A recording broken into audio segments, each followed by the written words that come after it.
Now that the Samsung Galaxy S20 Ultra is finally official, is it a good time to pick up a good deal on the Samsung Galaxy Note 10 Plus? What's up guys, Saf here on SuperSaf TV, and in this video we're going to be breaking down all of the key differences between these devices SuperSaf style.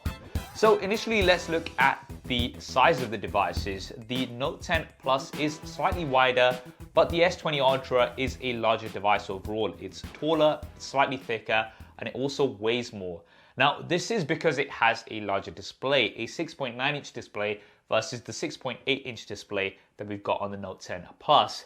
Both of these are using dynamic AMOLED technology, and we do have a punch out. So this is the Infinity O design from Samsung. So there's a center punch out, which I personally don't mind. It's kind of out the way, doesn't take too much away from the screen. The S20 Ultra does have a slightly smaller punch out, if that matters to you. Both devices also have Quad HD Plus resolution. They are HDR10 Plus certified, so they're sharp, they're vibrant, colors are really good. But the S20 Ultra does have a very big advantage. It's something that we've been waiting for a long time from Samsung, and that is a high refresh rate display. So it can support up to 120 Hz. Now this 120 Hz will be at 1080p, so you are going to sacrifice some resolution here, but in exchange for that, you're going to be getting a much smoother experience. You've also got 240 Hz touch input, which again is going to make things a lot smoother. When you're scrolling through, when you're gaming, for games that support 120 Hz, things are going to be very smooth. And this is a big advantage that we've got here on the Samsung Galaxy S20 Ultra. Now let's look at the build and design. So we've got similar materials on both devices here, an aluminium frame with glass panels on the front and back. Both devices are also IP68 water and dust resistant. However, there are some key differences. Firstly, the Note 10 Plus, you've got more squared edges to go with the Note theme compared to the curved edges on the S20 Ultra. The Note 10 Plus also comes in a variety of colors. With the S20 Ultra, Samsung have only gone with a cosmic black and a cosmic gray, which are pretty plain looking, whereas the Note 10 Plus has that aura glow color, which is personally my favorite. Looks really cool. Different colors depending on the way the light hits it. And then we've got the camera arrangement. Now the Note 10 Plus has a very clean camera arrangement, very minimal across the side in a line, whereas the S20 Ultra has a very large rectangular camera module. Now this is probably the largest camera module that I've seen on any smartphone, and it does take up a lot of space. So when it comes to design, for me personally, it would have to be the Note 10 Plus because of all of those color options, as well as that much cleaner camera arrangement. However, the S20 Ultra has that large camera module because of the improvements in the way of cameras. So let's break down the differences here.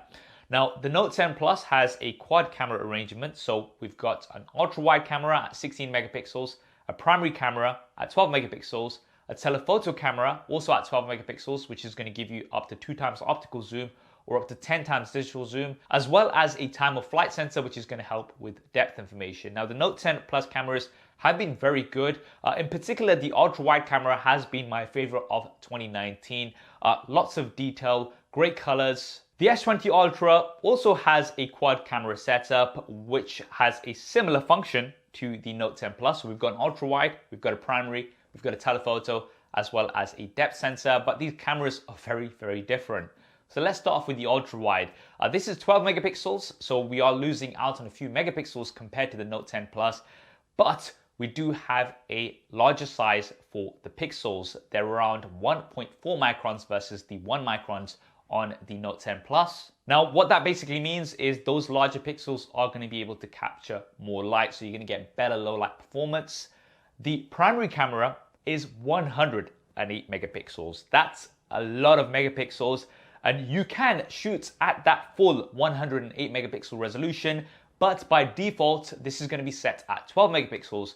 And what that's going to allow is, once again, much larger pixel sizes. So it's going to combine 9 pixels into one, and you're going to get larger microns for the pixel sizes on the S20 Ultra when you're shooting at 12 megapixels. And Samsung have said that the sensor size on the S20 Ultra is 3 times larger compared to that of the S10 Plus. Now, This gives you some context of why that camera module is so big.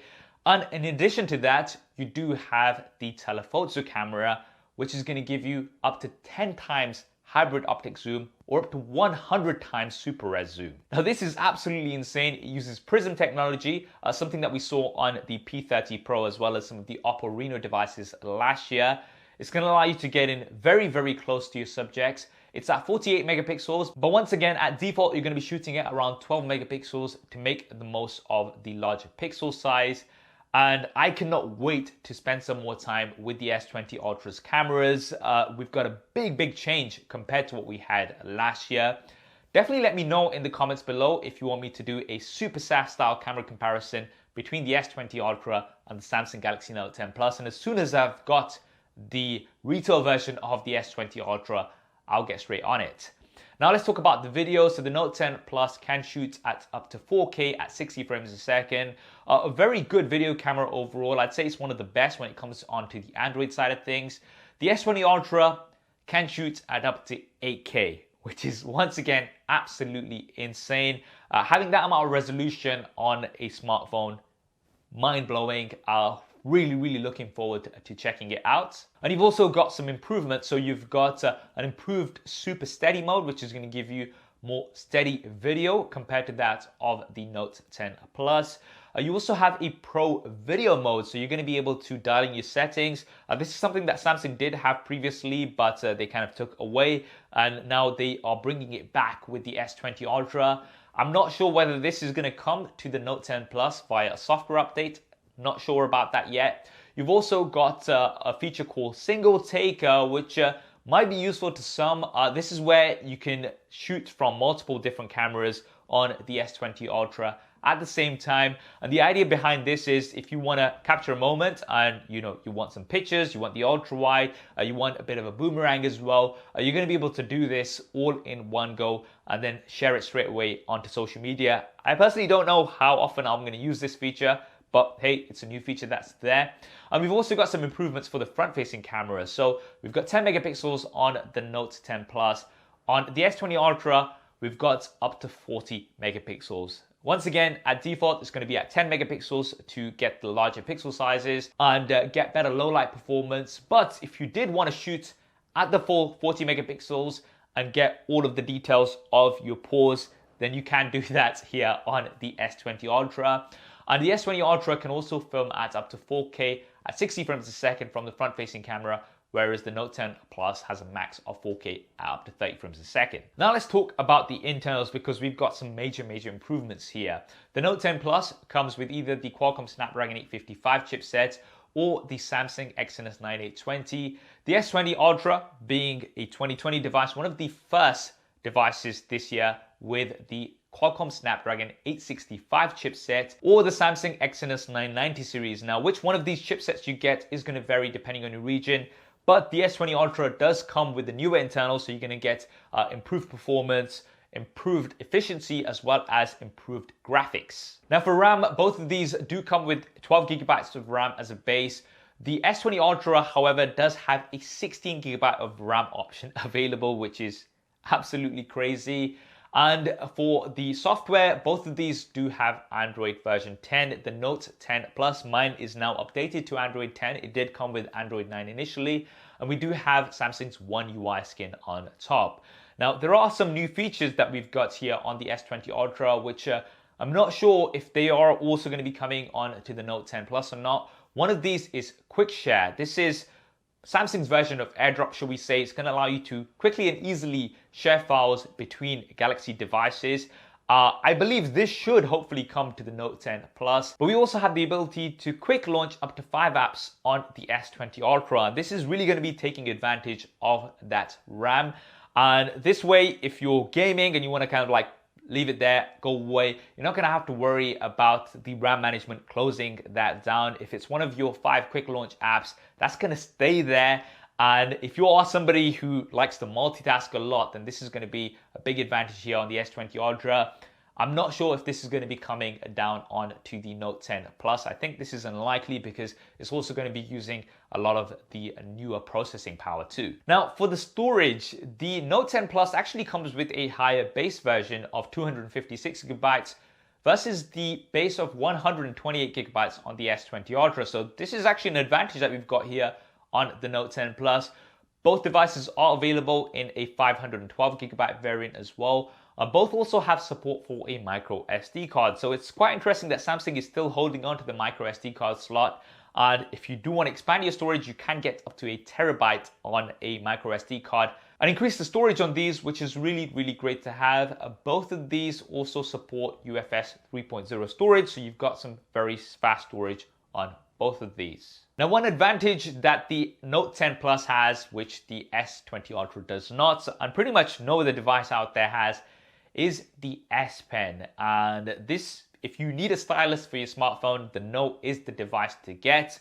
It works really, really well, and it's in particular very useful for things like signing documents, editing images, just getting that precision which you just cannot get with your finger. The S Pen on the Note 10 Plus can also be used remotely, which is very useful in lots of situations. One situation where I find it particularly useful is to use the button on the S Pen as a remote trigger for taking images. Lots of uses for that. There's also air actions, which I personally don't really use. That's where you can wave your S Pen around to switch between modes and things like that. But nevertheless, the S Pen is a very, very useful feature. It's something that I don't use all the time, but when I do use it, I'm so glad that it's there. Now, for security, both devices have an ultrasonic in-display fingerprint sensor, which works really well. Samsung didn't go for the new 3D Sonic Max fingerprint sensor that comes from Qualcomm. Maybe they're going to be going with that for the Note 20, who knows? And for audio, both devices do have stereo speakers tuned by AKG, but neither of them have a 3.5mm jack. This is something that I guess people are just gonna have to get used to. You do, however, get some USB Type-C AKG earphones out of the box with both devices, which is really cool. And for the batteries, the Note 10 Plus has a 4300 mAh battery, which has been pretty good generally in my experience. The S20 Ultra comes with a massive 5000 mAh battery. Now, I'm going to have to spend some more time with the S20 Ultra to see how good the battery life is. Because of the high refresh rate screen, I'm not sure how much of an impact that's going to have on the battery life of the S20 Ultra. Now, both devices can support up to 45 watt fast charging. However, out of the box, you are going to be getting a 25 watt charger.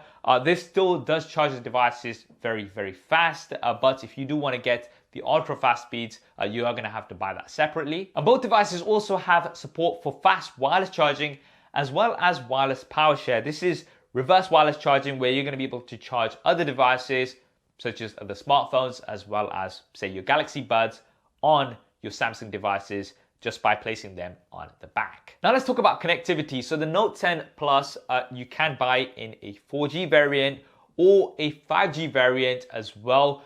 These are separate. The S20 Ultra is only going to be coming in a 5G supported variant. So of course it's also going to have support for 4G, but you're not going to have the option of not having 5G, shall we say.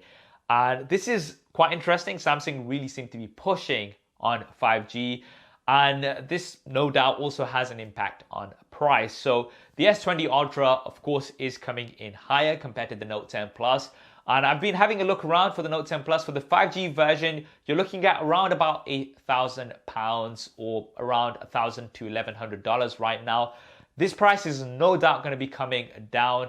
And if you do want to go for just the 4G version and you're not too bothered about 5G right now, then you're going to be paying even less. Around £700 to £800 or dollars is currently what it's going for, depending on where you get it. I'll try to drop some links in the description below. So you're going to be saving quite a bit of money if you go for the Note 10 Plus as opposed to the S20 Ultra. So if you ask me, is it worth spending the extra money on the S20 Ultra? Well, for somebody who's a tech enthusiast, I would say it is. You are getting a much better display with that high refresh rate, as well as the higher touch input, the improved internals, the improved cameras. I think this is the biggest jump up in cameras that we've had on a Samsung device in a very, very long time. However, if you want to save a bit of money and you want a really good device, then the Note 10 Plus is still a very, very capable smartphone. And if you're somebody who likes the S Pen, then you're not going to find that experience anywhere else. And as the S20 Ultra starts coming into stores, no doubt the Note 10 Plus is going to drop further in price, and you might just be able to pick up a very, very good deal. That's what I think anyway. What do you guys think? Definitely drop me a comment below and let me know your thoughts. I hope you enjoyed this video and found it useful. If you did, then do hit that thumbs up button for me. And if you want to see lots of coverage with the S20 Ultra, SuperSaf style, then be sure to subscribe and hit that bell icon if you haven't already. Thanks for watching. This is Saf on SuperSaf TV, and I'll see you next time.